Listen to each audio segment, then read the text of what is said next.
ఓ అంటే ఇంతకాలం నా స్థానం భర్తీ చేసిందన్నమాట. వెంటనే కరుణని ఇంటికి రమ్మని ఫోన్ చేయండి. తను రాదు. మీరు పిలిచినా రాదా? ఎవరో కొత్త మనిషి మన ఇంటికి రాలేదు, మన ఇంటి మనిషే వచ్చింది. ఎందుకంత ఉలిక్కి పడతారు? నేనేం తప్పు మాట అనలేదు.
ఎప్పటికైనా మీరిద్దరు ఇలా కలిసి నడవాలి చందు.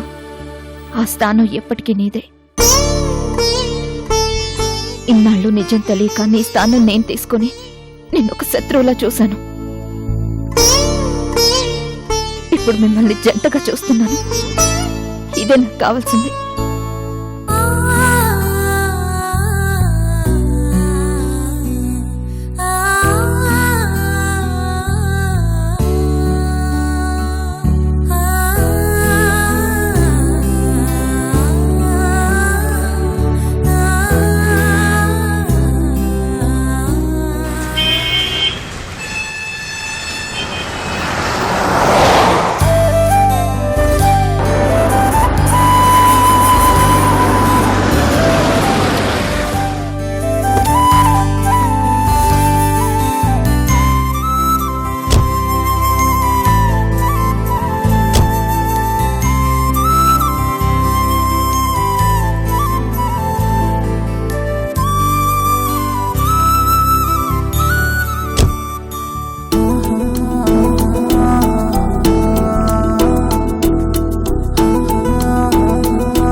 ఏంటి అలా చూస్తున్నారు?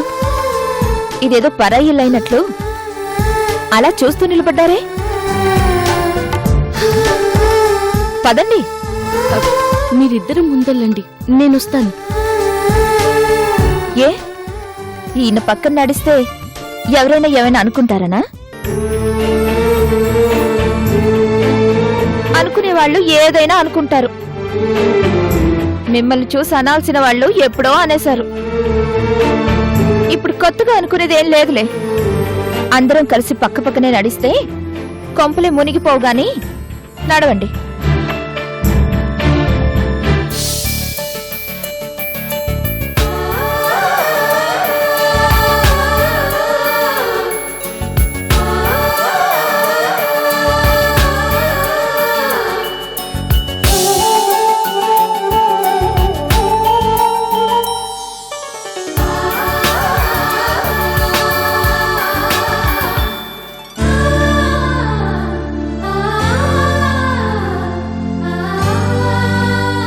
ఏంటి బాబాయ్ అలా చూస్తున్నారు?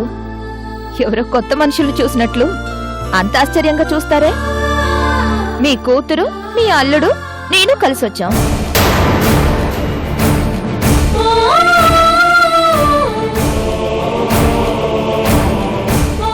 ఏంటి మీరు ఆశ్చర్యపోతున్నారెందుకు? ఏ మీరు ఈ ఇంటికి అల్లుడు కాదా? కరుణ బాబాయ్కి కూతురు లాంటిది కాదా? అలా నిలబడ్డారే చూస్తూ? పదండి. బాబాయ్ బాగా దాహేస్తుంది. ఉండండి, అందరికి జ్యూస్ తీసుకొస్తాను.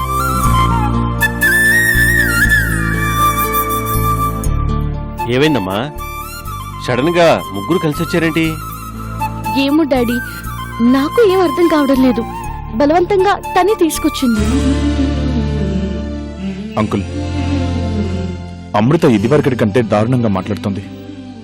ఏం జరుగుతుందోనని భయంగా ఉంది. మీరేం భయపడకండి, నేనున్నాను కదా. మీరు అలా కూర్చోండి, నేను ఇప్పుడు వస్తాను.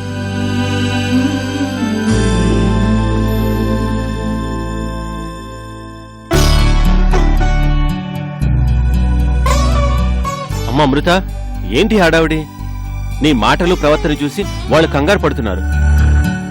ఎందుకు బాబాయ్, నేనేమన్నానని? ఇన్ని రోజులు నిజం దాచిపెట్టి నా చేత మాటలు పడ్డారు. అలాంటిది వాళ్ళిద్దరినీ ఒకటి చేస్తూ వాళ్ళ బంధాన్ని గుర్తు చేస్తూ మాట్లాడితే తట్టుకోలేరా? చూడండి బాబాయ్, వాళ్ళిద్దరి జంట ఎంత బాగుందో.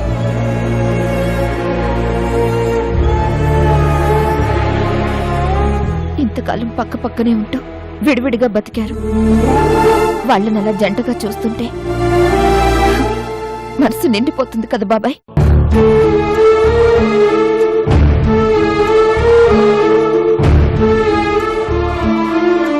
చందు రా.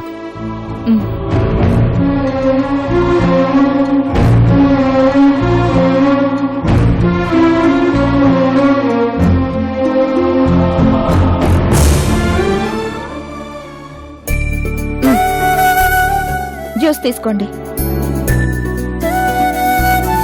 తీసుకో కరుణ. ఏంటి కరుణ అంత మొహమాట పడతావు? తీసుకో. బాబాయ్ మీరు తీసుకోండి. మీ కూతురు ప్రవర్తన ఏం నచ్చట్లేదు బాబాయ్, అందుకే మీకు కంప్లైంట్ ఇద్దామని తీసుకొచ్చాను.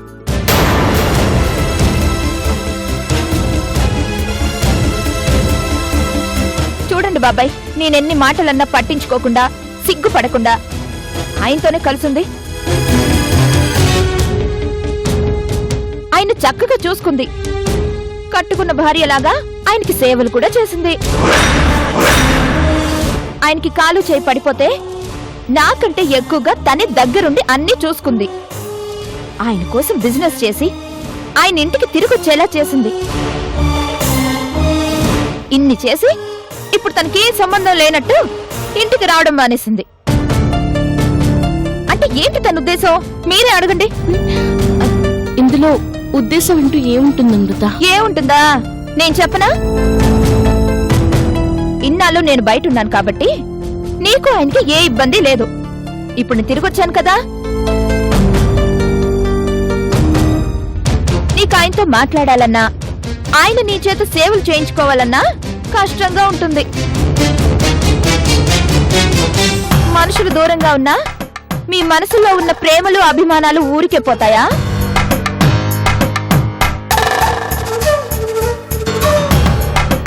మళ్ళీ ఎక్కడో చాటుమాటుగా కలుసుకుంటారు. అది చూసి జనాలు నోళ్లు నొక్కుంటారు, గుసగుసలాడుకుంటారు. ఇదంతా అవసరమా చెప్పు? అదే నువ్వు ఇంటికి వస్తుంటే చూసే వాళ్లకు బాధ ఉండదు, నాకు రిస్క్ ఉండదు. అంతే కదా బాబాయ్? ఏమంటారు? మిమ్మల్ని చూసి ఎవరో వచ్చి నాకు చెప్పడం, నా మైండ్ పాడు చేసుకోవడం ఎందుకు? ఎప్పట్లాగే ఇంటికొచ్చి ఆయన చూసుకోమని చెప్తున్నాను. ఇప్పుడు నా అవసరం లేదమృత, ఆయనకి బాగైంది. అయినా నువ్వున్నావు కదా. నేనేమి నీలాగా నర్స్ని కాదుగా, డాక్టర్ని. సలహాలు ఇవ్వగలను గాని సేవలు చేయలేను. అయినా నా సేవలు ఆయనకి నచ్చవు. ఇంతకాలం నీతో సేవలు చేయించుకొని నేను రాగానే నిన్నింటి నుంచి తరిమేశారు అనే అపవాదం నాకెందుకు?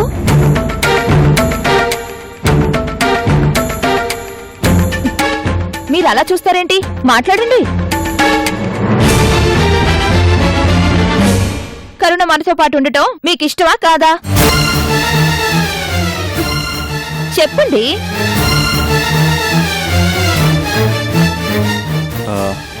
తనొస్తుందిలేమ్మా, నువ్వు తన కంగారు పెట్టకు. ఇంకే, మీ నాన్నగారే చెప్పారు కదా, బయట తిరిగి పరువు తీయకుండా చక్కగా ఇంట్లోనే మాట్లాడుకోండి. మీకు టెన్షన్ ఉండదు, నాకు తలనొప్పులు ఉండవు. అందరూ మాట్లాడుకుంటూ ఉండండి, నేను భోజనం రెడీ చేస్తాను. అమృత, నేను వండుతాను. వంట నాకు వచ్చు. నీ అంత కాకపోయినా నేను బాగానే వండుతానులే. నువ్వు రాకముందు కూడా ఆయన నా వంట తిన్నారు. చూసారా అంకుల్ ఎలా మాట్లాడుతుందో? ఇలా మారిపోతుంది అని అసలు అనుకోలేదు. ప్రతి మాటలోనూ విరుపులు, ఎత్తిపోటు మాటలు. చివరకు ఎంత దూరం వెళ్తుందోనని భయంగా ఉంది. రాజా, ఏ మనిషి ఊరికే మారిపోరు. ఈ మార్పు వెనక ఏ కారణం ఉందో. అదే మాకు టెన్షన్ గా ఉంది డాడీ. టెన్షన్ ఎందుకమ్మా? అమృతమూర్తే కాని రాక్షసి కాదు. తన మనసులో ఏముందో అది తెలిసేదాకా వెయిట్ చేద్దాం.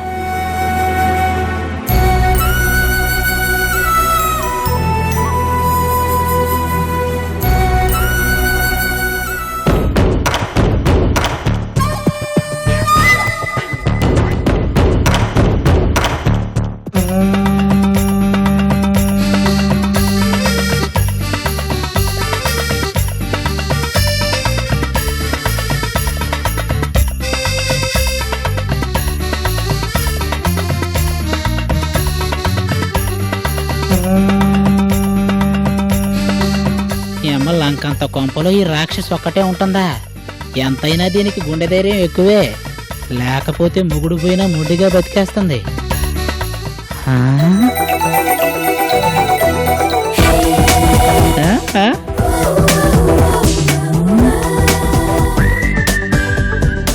అబ్బా, మెత్తగా ఉంది. ఆహా,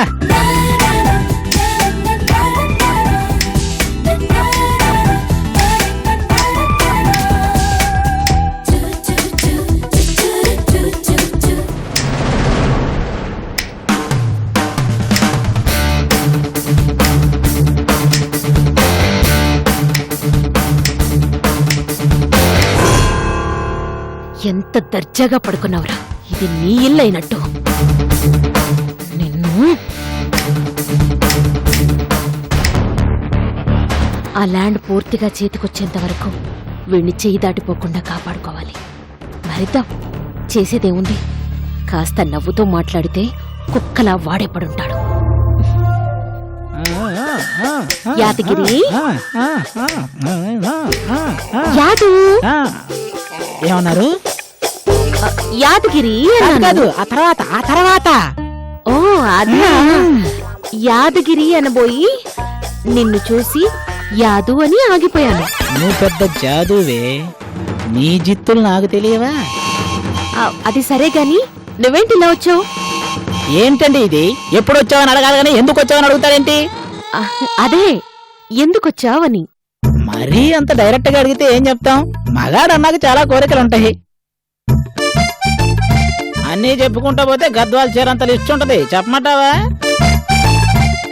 అది వినేంత ఓపిక నాకు లేదులే. చెప్పేంత తీరిక నాకు లేదులే. ఇంతకీ ఆ ల్యాండ్ సంగతి ఏమైంది?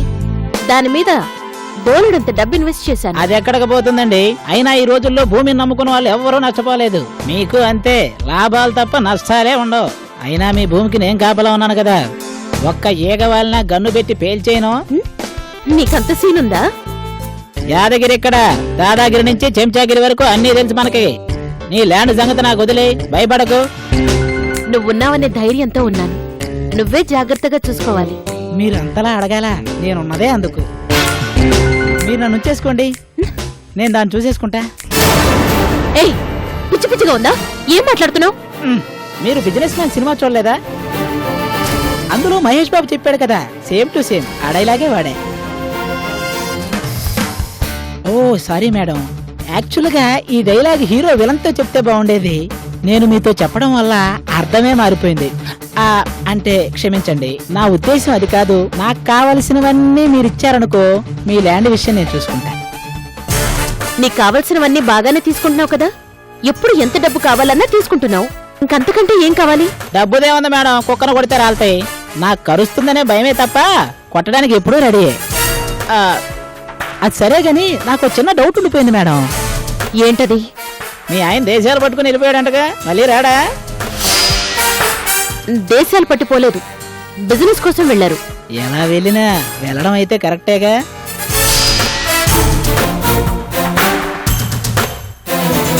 ఇంతకీ మళ్ళీ తిరిగి వస్తాడా రాడా? ఎందుకు రారు? ఎందుకు రాడంటే నాకు మాత్రం ఏం తెలుస్తాయండి? మీకు మధ్య ఏం ఉన్నాయో ఏం లేవో. అసలు ఆయన గురించి నీకెందుకు అతగిరి? ఆయనతో నీకేంటి పని? అదేంటండి అలా అంటారు? మనం కావాల్సిన వాళ్ళం, ఒకరి గురించి ఒకరు తెలుసుకుంటే మంచిది కదా.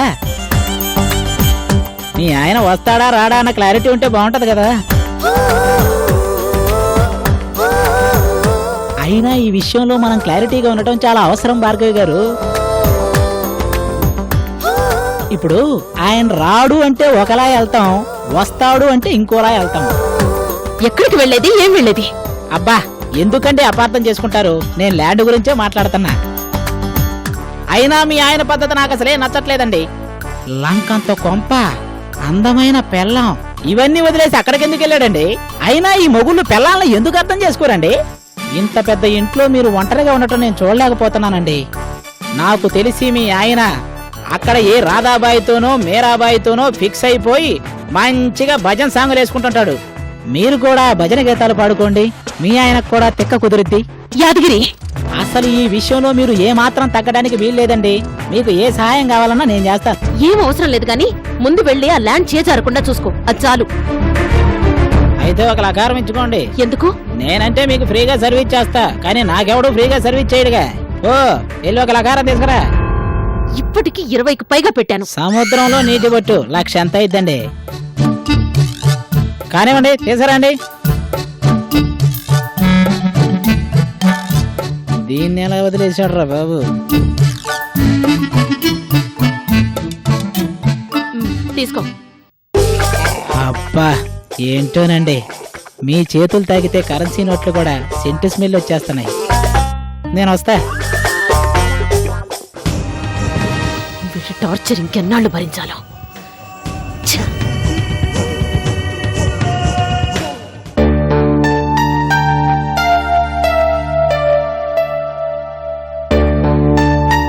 ఈ మందులు కంటిన్యూ చేస్తూ ఉండండి. అలాగే డాక్టర్.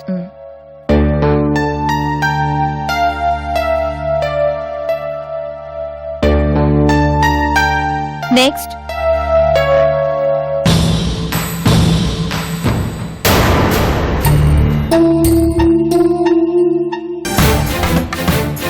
ఈ టైంలో ఇదొచ్చిందేంట్రా దేవుడా. రా భార్గవి.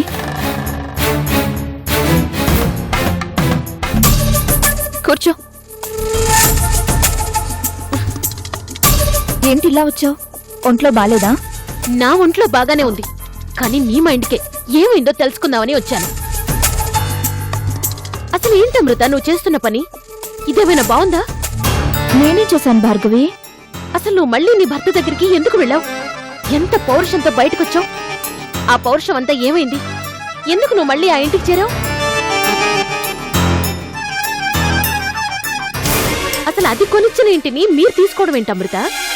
నేను ఆ ఇంటిని వేలల్లో కొని నీకు ప్రెజెంట్ చేద్దాం అనుకున్నాను, కానీ ఆ కరుణ కొనేసి నీ దగ్గర మంచిదానిలాగా బిల్డప్ ఇచ్చింది. నువ్వేమో దాని డ్రామాలకి పడిపోయావు. అలాంటిదేం లేదు భార్గవి. ఎందుకు లేదు? నువ్వు ఆ కరుణ డ్రామాలకు పడిపోకపోతే తన్ని తెచ్చి ఇంట్లోనే పెట్టుకుంటావా? అది ఎంత తప్పు, ఎంత డేంజర్ ఆలోచించావా? డేంజర్ ఏముంది? అది నీ భర్తని వల్లో వేసుకుంది అమృత. ఆ విషయం మర్చిపోయావా? నీ కాపురం కూల్చింది, నిన్ను అవమానించింది. అలాంటి దాని చేత సేవలు చేయించుకోవడం నీ భర్త చేసిన తప్పైతే అదిచ్చిన ఇంట్లో నువ్వుండడం ఇంకొక తప్పు. అంతటితో ఆగకుండా ఏకంగా ఆ మహాతల్లిని తీసుకొచ్చి ఇంట్లోనే పెట్టుకున్నావు.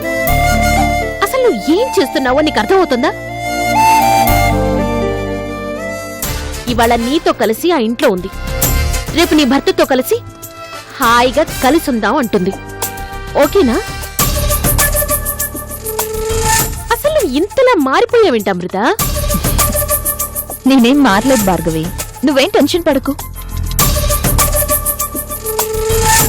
ఇదంతా నిజం కాదు, దీని వెనక ఓ పెద్ద ప్లాన్ ఉందిలే. ప్లానా? ప్లాన్ ఏంటి? ఉందిలే భార్గవి, అయినా నేనంత పిచ్చిదాన్నా? ఒక్కసారి ఆలోచించు. కావాలనే ఆ కరుణని ఇంటికి రప్పిస్తున్నాను. నా కాపురంలో చిచ్చు పెట్టి చక్కగా మంచిదాన్లా మార్కులు వేయించుకొని వెళ్ళిపోతే మనకేం ఉపయోగం ఉంటుంది చెప్పు? చూసే వాళ్ళందరూ ఆ కరుణని ఒక గొప్ప మనిషి అని అనుకోరు? అందుకే నేను కావాలని ఆ కరుణని మళ్ళీ ఇంటికి రమ్మని తీసుకొచ్చాను. అమ్మా, తెలివిగా తప్పించుకుందాం అనుకుందే, నేనెలా వదిలేస్తాను? నేనేనా అంత పిచ్చిదాన్ని? అంటే ఆ కరుణని ఇంటికి పిలిపించి ఏం చేద్దామని నీ ప్లాను? ఒకటి కాదు భార్గవి, దానికి చాలా ప్లాన్లున్నాయిలే. అవేంటో చెప్పు. చెప్తే థ్రిల్ ఉండదు భార్గవి. అయినా నేనంత ఈజీగా ఎలా వదిలేస్తాను? ఏం ప్లాన్ చేస్తావో ఏంటో అమృత, నాకు మాత్రం ఆ కరుణని మళ్ళీ ఇంటికి పిలిపించడం ఏం బాగాలేదు. అందులోనూ అది కొనిచ్చిన ఇంట్లో ఉండడం అంతకంటే నచ్చటం లేదు. భార్గవి, అసలు ఆయనకి ఆస్తి మొత్తం పోయింది ఎవరి వల్ల? తన వల్ల కాదు, తన వల్ల పడే కదా బిజినెస్ పట్టించుకోలేదు, నష్టపోయారు. మరి ఆస్తి మొత్తం తనే సంపాదించివ్వాలి. అందుకే నేను కూడా మెదలకుండా ఉన్నాను. ఆయన ఆరోగ్యం పోయింది కూడా ఆ కరుణ వల్లే. అందుకే కరుణ చేత సేవలు చేయించాను.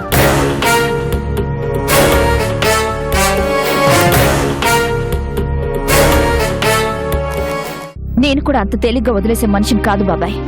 త్యాగాలు వాళ్లకు మాత్రమే కాదు, నాకు తెలుసు. బాబాయ్, మీరు నాకు సాయం చేసి పెడతారా? ఏంటమ్మా చెప్పు. నా కోసం కొన్ని రోజులు మీరు ఏ ఊరైనా వెళ్ళగలుగుతారా?